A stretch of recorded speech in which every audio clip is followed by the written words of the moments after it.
Samantha Gray had always been a hard worker. She showed up early, stayed late, and fixed problems most people ran away from. But no matter how much effort she gave, she always felt stuck. It wasn't her skills. It was her status. "You're smart, Samantha," her boss often told her. "Very smart. But you need more balance. A stable home life. Something grounded." She knew what he meant. She wasn't married. Not even dating. And in their office, that made her less stable, less promotable. One afternoon, she overheard two co-workers whispering by the coffee machine. "The VP's dinner is couples only this time. She's still single, right?" They didn't say her name, but she didn't have to hear it. She knew. That night, Samantha sat in her apartment, staring at her laptop. She wasn't angry. She wasn't even sad. She was just tired. Tired of being overlooked. Tired of being almost enough. She opened a browser and typed, "Rent a boyfriend for events." The results came quickly. Flashy photos. Shirtless men. Fake smiles. Cheesy bios. None of them felt right. Then one profile caught her eye. No smile. No drama. Just one name, Ethan. He wore a black button-up shirt and looked straight into the camera like he didn't care who was watching. Below his photo, it said, "Play the role well, or don't play at all." That was it. No games. No jokes. Just calm confidence. She booked him. One night. 5 hours. Just enough to survive the VP's dinner and prove she belonged. The next day, they met at a quiet coffee shop. "You're Samantha?" he asked, standing up. She nodded. "Yes, Ethan. Only for tonight." She smiled, trying to ease the tension. "Okay, that's intense." Ethan sat down and pulled out a small notebook. "We need a backstory. Where we met. How long we've been together. Favorite movie. Little things that make it believable." Samantha blinked. "You're really prepared. If we're going to fool your boss," he said, "we should at least do it well." He wasn't cold. Just serious. Focused. Calm. No flirting. No games. They built their story. Agreed on every detail. Practiced a few lines. When they were done, she got up to leave. He walked her to her car. Just before she opened the door, he handed her a single rose. "Not red. Yellow. It's friendly," he said. Non-threatening. "But it shows I was paying attention." She stared at him, unsure what to say. "You're very prepared," she whispered. "I don't like mess." And with that, he walked away. No hug. No smile.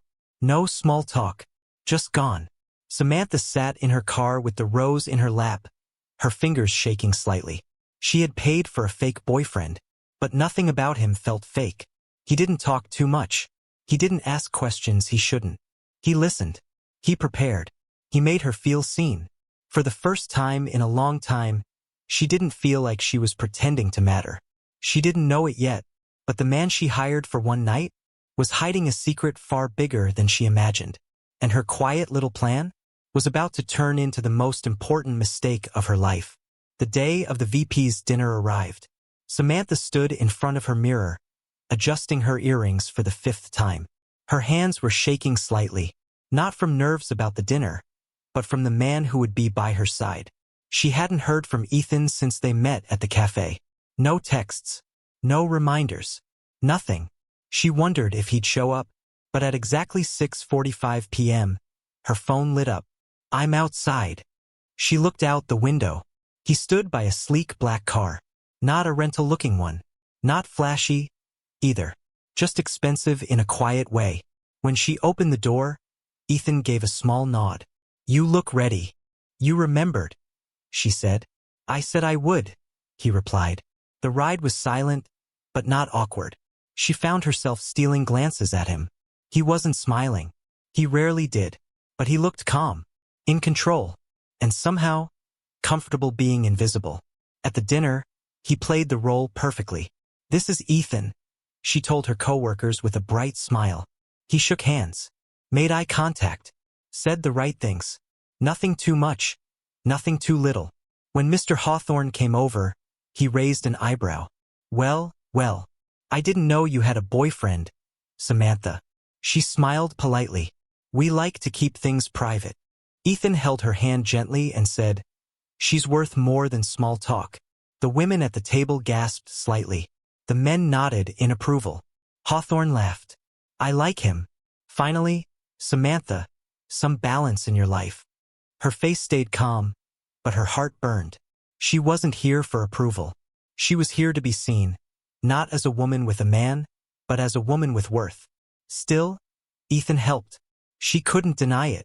He wasn't loud or charming. He didn't try to be funny. He just made her feel safe. He pulled out her chair, poured her water, whispered little comments that made her smile without meaning to. When the music started, he offered his hand. I don't dance, she said quickly. You don't have to, he said. Just follow. She did. And for the first time in years, Samantha felt light. He didn't stare at her like the others. He didn't touch her like he owned her. He just moved with her. Quiet. Steady. Afterward, she excused herself and stepped into the restroom. She looked at her reflection. Her cheeks were flushed. Her smile was soft. Not fake. Not forced. She hadn't smiled like that in a long time. Back at the table, she found Ethan sipping water and waiting patiently. As he walked her to the car after the event, she finally asked, You're not really just a rental, are you? He looked at her, a little surprised. What makes you say that? I don't know, she said quietly. You're different, prepared, calm, like you've done this before, but not for money. Ethan didn't answer right away. Then he said, Maybe I've just had enough experience pretending. She looked at him. He wasn't smiling, but there was something soft in his voice. When they reached her apartment, she unlocked the door, then turned to him. Thank you, Ethan. He nodded. It was a pleasure. Will I see you again? She asked. You can book me again if you need, he said simply. But then he paused. I'll text you tomorrow. She smiled. I thought you didn't do small talk. I don't, he said. But you're not small. Then he turned and walked back to the car. Samantha stood at the doorway, heart full of questions. She had paid for a stranger to stand beside her for one night, but somehow, that stranger made her feel more seen than anyone ever had. And deep down, a quiet thought whispered, he's not just a rental. He's hiding something big. But she had no idea how big it really was. The next morning, Samantha woke up earlier than usual. She wasn't sure why, but something in her chest felt lighter. She opened her phone, half expecting silence. But there it was, a message from Ethan. You were brilliant last night. Thank you for trusting me. Coffee today. She stared at the screen for a few seconds, then smiled softly. Yes, 5 p.m. Same place. The hours felt slow after that. Her usual routine, emails, reports, staff meetings, all blurred together. At 4:55, she walked into the cafe. He was already there, sitting by the same window, drinking black coffee again. You're early, she said. I don't like to keep people waiting, he replied.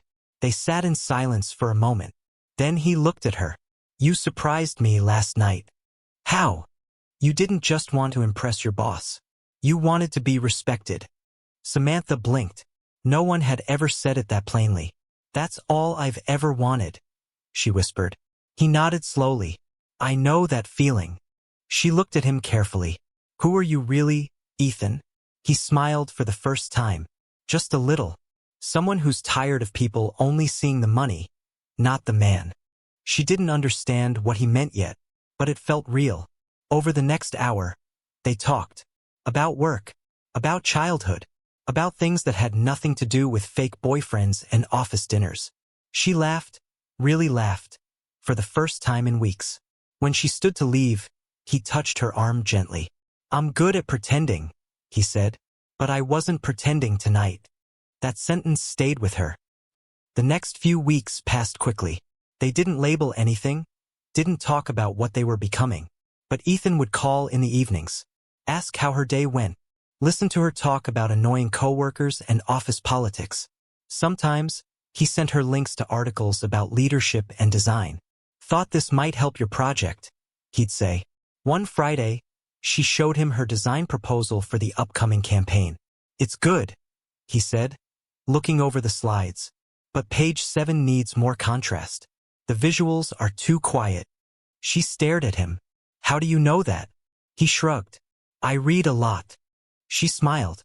"You're not just smart, you're annoying." He laughed. "Takes one to know one." Samantha started bringing his suggestions into meetings. The VP noticed. One day, Mr. Hawthorne stopped her in the hallway. "You've grown," he said, almost surprised. "You seem more confident lately. Focused." She just nodded. Inside, she knew why. It wasn't the boyfriend act. It was the man behind it. That night, they met again. This time, not at the cafe, but at a quiet rooftop lounge. They didn't talk much at first, just sat together, watching the city lights. Then Samantha said, "You never ask for anything in return." "I wasn't hired to take," he said. "I don't feel like I hired you anymore," she said quietly. He looked at her, eyes steady. "You didn't. Not anymore." A soft wind moved her hair. He brushed it back gently. She didn't move. Neither did he. For a moment, they just stayed like that. Close, still, silent. Then his voice broke the quiet. "I don't want to pretend anymore." She blinked. "I don't either," she whispered. But later that night, alone in bed, her thoughts turned sharp. She didn't really know who he was. He gave pieces, small truths, soft words, but not the whole story. And something told her there was more behind that black shirt and quiet voice. Much more. She just didn't know yet. The man who helped her get noticed was the one who owned everything. Samantha hadn't meant to fall for him. Not really. It started as a performance. One night, a clean deal. She would pay him, he would play a part, and that would be the end of it. But Ethan didn't leave when the night ended. He stayed. And the more he stayed, the more she noticed things. Little things. Like how he always asked about her family, even though she never mentioned them. Or how he never talked about his own life. Not in detail. Not like she did. One evening, they met at her apartment. She had just finished work and looked exhausted. "You okay?" he asked. "Just tired," she said. "I had to explain something 3 times to my manager because he didn't listen the first 2. "Let me guess," Ethan replied. "You were right, but he took credit anyway." Samantha sighed. "You really do know how this works." He handed her a box. "What's this?" "Dinner. Thai. I figured you hadn't eaten." She opened the lid and smiled. "Pad CEW. My favorite. You mentioned it once." I remembered. That night, they ate quietly on her couch. No big speeches. No romance. Just peace. And something in her heart softened again. The next day, her team had to present their campaign ideas to the VP and senior board. Samantha was nervous. Her hands were shaking. Before the meeting, Ethan texted her. "You're ready. Page 7 looks perfect now." She smiled. Just seeing his message made her feel stronger. When she walked into the room, her boss looked up. "You look confident today," Mr. Hawthorne said. She just smiled. Because she was. And when she presented her ideas, something unexpected happened. The VP nodded. "A lot." The board asked smart questions. Mr. Hawthorne, for once, didn't interrupt. By the end, the VP said, "This is your best work yet." Later that day, she got the news. Her team's proposal was chosen for the main launch campaign. She almost cried. Ethan called that night. "How did it go?" "They picked mine," she said, breathless. "I knew they would." "Because you're secretly a mind reader?" "No," he said gently. "Because I believe in you." Samantha didn't know what to say. She sat on her balcony, holding the phone to her ear, listening to the silence between them. She wanted to ask, "Who are you really?" But she didn't. Not yet. One night, they went to a quiet little jazz club he recommended. She looked around and asked, "How do you know about this place?" "It's not online. My parents used to bring me here when I was younger," he said. "Before things changed." "Changed how?" He didn't answer right away. Then he said, "They passed away. A long time ago." "I'm sorry," she whispered. He looked away. It's fine. I stopped talking about it years ago. That night, as the music played, Ethan held her hand under the table. For the first time, he wasn't cold or careful. He was open, soft, and Samantha felt something shift between them. He wasn't just a man playing a part. He was becoming real. But still, he never talked about his job, or his home, or his past in full. Whenever she asked, he changed the subject. And deep down, that made her uneasy. Because if this was real, if they were real, then why was he still hiding? She didn't know yet that the answer would break everything. Because Ethan wasn't just a man with secrets. He was the secret. A week later, Samantha was called into her boss's office. Mr. Hawthorne didn't smile when she walked in. He just looked at her the way he always did, like she was being measured. She sat down and waited. He leaned back in his chair and said, "You've been doing well lately. Sharp ideas. Good leadership." "Thank you," she said carefully. He nodded. "That's why we're considering you for the junior director role." Samantha sat up straighter. Her heart jumped. "But," he added, "there's one thing I want to mention first." Her smile faded. "I've been hearing things," he said. "That boyfriend of yours, Ethan. People say he's been around a lot lately." Samantha blinked. "Is that a problem?" Mr. Hawthorne gave a tight smile. "Not exactly. But people are starting to talk. They say you've changed since he showed up. That maybe he's distracting you." "Distracting me?" she repeated. "He helped me build that campaign." "Well, we don't really know who he is, do we?" Hawthorne said calmly. "No last name, no job, no background. He just appeared. That's unusual." Samantha stayed quiet. He leaned forward. "I'm not telling you what to do in your personal life. But if you want this promotion, Samantha, you need to be seen as focused. Clear. Clean." "Clean?" she repeated. "You know what I mean," he said. "You've come so far. Don't let something messy ruin that." She felt like she'd been slapped. Later that night, she told Ethan everything. He listened quietly, arms crossed, eyes unreadable.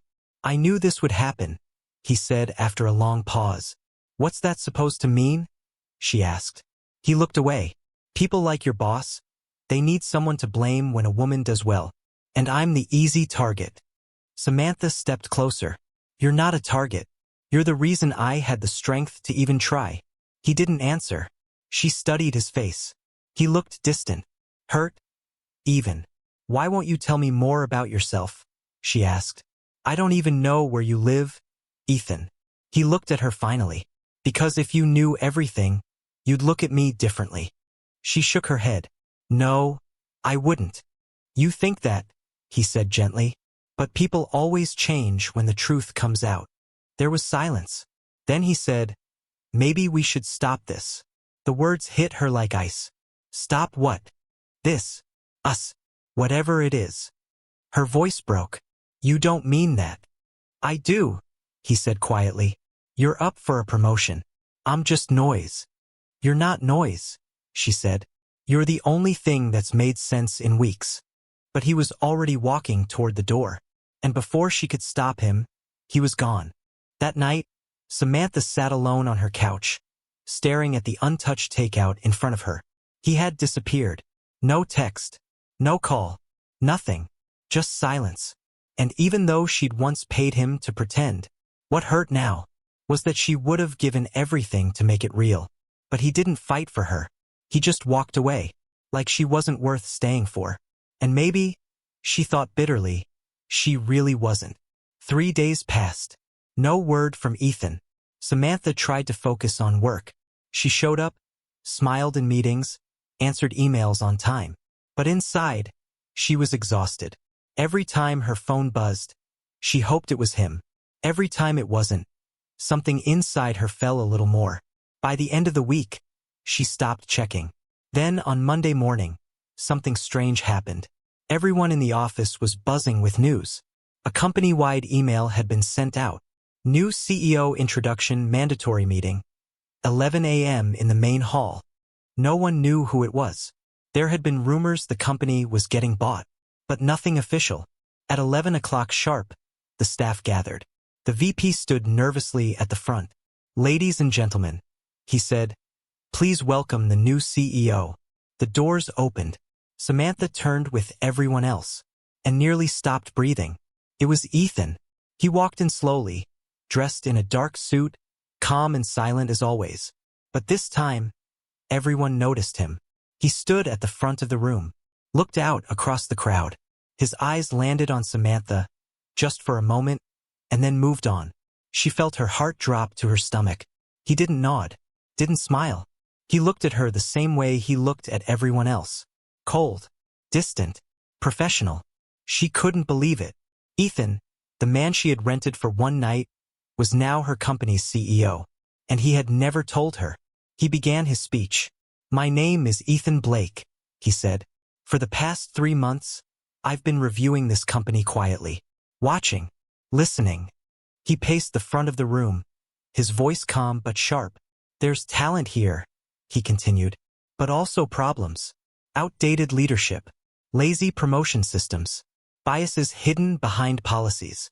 Samantha felt like the walls were closing in. "This company needs change," Ethan said, "and I'm here to make sure that happens." When the meeting ended, people swarmed the hallway. "Did you know he was the new owner? Is he married? Where did he come from?" Samantha didn't speak. She walked straight to the elevator, pressed the button, waited alone. The door opened, and there he was, Ethan. She froze. He stepped in without a word. The doors closed behind them. She turned to face him. "You lied to me." He said nothing. "You let me believe you were just some guy, some actor I paid." Still, silence. Finally, he spoke. "I didn't lie. I just didn't tell you everything." "That's the same thing," she said, her voice shaking. "I needed to know who I could trust," he said. "Not just in the company, but in my life." She looked at him, hurt in her eyes. "And what did you decide?" His answer was quiet. "I decided. I'm not ready to decide." The elevator dinged. He stepped out first. She stayed behind, because for the first time since she met him, she didn't know who he really was. And maybe he didn't know either. Samantha didn't sleep that night. Every time she closed her eyes, she saw his face. Not the Ethan who brought her Thai food or helped her build her confidence, but the Ethan who stood on stage like a stranger.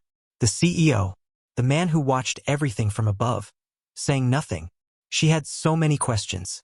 But more than that, she had one sharp, burning emotion. She felt used. The next morning, she walked into the building and headed straight for the top floor. No appointment, no warning. She pushed open his office door. Ethan looked up from his desk. "Samantha," he said calmly. "I don't care what your title is," she said. "I need answers." He put his pen down slowly. "I never meant to hurt you." "Then why did you disappear?" she snapped. "Why did you let me fall for someone who didn't even exist?" "I didn't disappear," he said quietly. "I stepped back so you could rise on your own."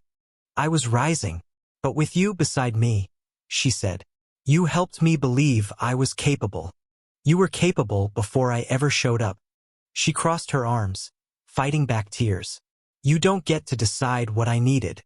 Ethan stood up.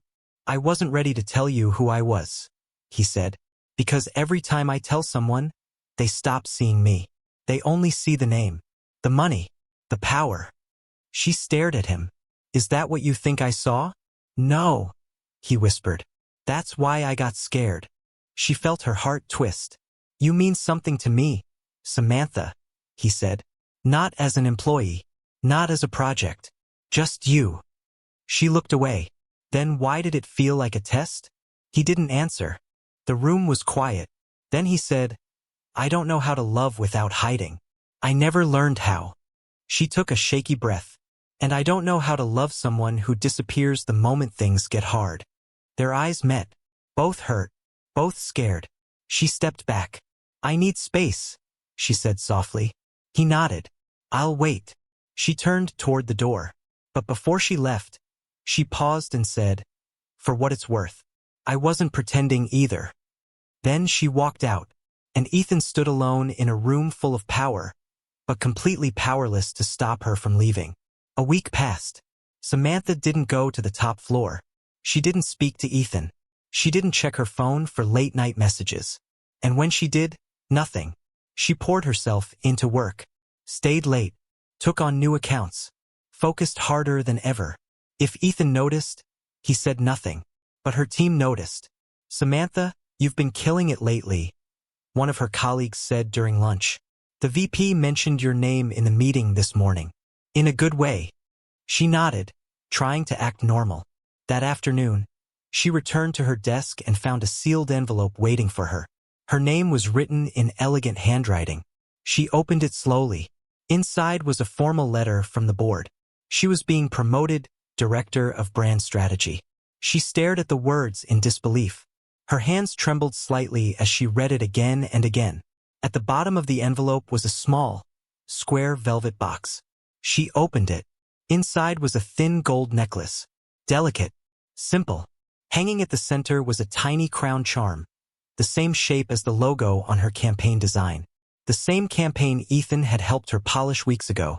There was a small handwritten note tucked inside. "You've always been the queen. You just needed someone to remind you." She held the necklace in her hand and closed her eyes. She didn't know what she felt. Joy? Sadness? Regret? Or all of it at once. Later that week, there was a gala, a formal company event. Everyone was dressed in black and silver. Crystal lights, soft music, champagne in long glasses. Samantha arrived alone. She wore a midnight blue dress, hair pinned up, lips painted red, not for anyone else, but for herself. When she entered the room, heads turned. The VP clapped her on the shoulder. "You deserve it, Gray. Promotion well earned." She smiled politely. Ethan was there too. He stood across the room, surrounded by board members. He looked at her only once, brief, quiet. He didn't approach. He didn't interrupt. And somehow, that hurt more than anything. Because even though she had gotten everything she'd worked for, the title, the respect, the roomful of admiration, there was still something missing. After her speech on stage, she stepped off to quiet applause. She didn't stay for the champagne. She walked outside into the night air, heels clicking softly against the marble floor. She needed space. She needed air. She needed to remember that this victory was still hers, even if he wasn't. But what she didn't know was that Ethan had watched her speech from the farthest corner of the room. He didn't clap. He didn't cheer. But he listened to every word. And when she said, "I used to think success meant proving myself to others. But now I know, it means seeing your own worth, even when others don't." Ethan turned away, because he knew she wasn't just talking about her boss. She was talking about him. And deep down, he wondered if he'd already lost the only woman who saw him, before the world remembered his name. It started with an envelope. No return address. Just her name, written in the same handwriting that once left a note in a necklace box. Inside was a simple invitation. For the woman who made the lie feel real. Friday, 7 p.m. rooftop. Come only if you're ready to stop pretending. She didn't know what to expect, but she knew exactly where to go. At 7:03 p.m., Samantha stepped onto the rooftop. The sun was setting behind her. The city lights flickered to life below. The rooftop was quiet. Strings of soft lights floated above. A small table with 2 chairs sat near the edge. And standing by the railing was Ethan. He turned slowly. This time, no suit, no mask, just a man. Plain shirt, nervous eyes. The same eyes that once sat across from her in a coffee shop pretending to be her boyfriend. But nothing about tonight was pretend. "I didn't think you'd come," he said. "I almost didn't," she replied softly. He nodded. "I deserve that." There was silence. Then he said, "I kept trying to disappear because I didn't want you to love the version of me I created. The man in the black shirt. The one who says the right things." Samantha looked at him. "And who are you now?" He stepped closer. "I'm the man who panicked when someone finally saw past all of it." He held out something. Her old campaign proposal. The one she made before the promotion. He had written across the cover in pen, "You've always been more than enough." Her voice cracked. "You helped me get here. No, he said gently. I just reminded you who you already were. She stared at him. You lied to me, she whispered. I did, he said, and I'll regret it forever. But you also stayed, she said, tears welling. Even when I told you to leave. Ethan took a breath. I'm not perfect. I don't know how to do love the right way, but I know how to show up. And I'll do that every day, if you let me. He pulled something from his pocket, a simple silver ring. No diamonds, no show, just quiet promise. I don't need an answer tonight, he said, but I want you to know, you didn't just change my life. You gave it back to me. Samantha didn't speak right away. She stepped closer, looked him in the eyes. Then slowly, she reached for his hand. You were never the man I rented, she whispered. You were the man I prayed would stay. He looked down, a smile breaking across his face. Then stay with me, he said. Not just for one night. She leaned forward and kissed him. Not like a movie, like a decision, like a woman who knew what she deserved and chose love anyway. 3 months later, the company holiday party was loud and bright. Everyone was dancing, laughing. At the back of the room, Samantha stood next to Ethan. She wore the crown necklace. He wore a quiet smile. A young intern walked by and whispered, Is it true they met at a fake date? Samantha turned, grinning. No, we met at a coffee shop. And then, everything just got real. Ethan raised his glass. To the best lie we ever told. Samantha clinked hers gently. To the truth it became. She rented him to survive one dinner, but he became her forever. Because sometimes, the people who show up pretending end up being the only ones who truly stay. And sometimes, love starts with a lie, but only the kind that reveals the truth you were too afraid to believe.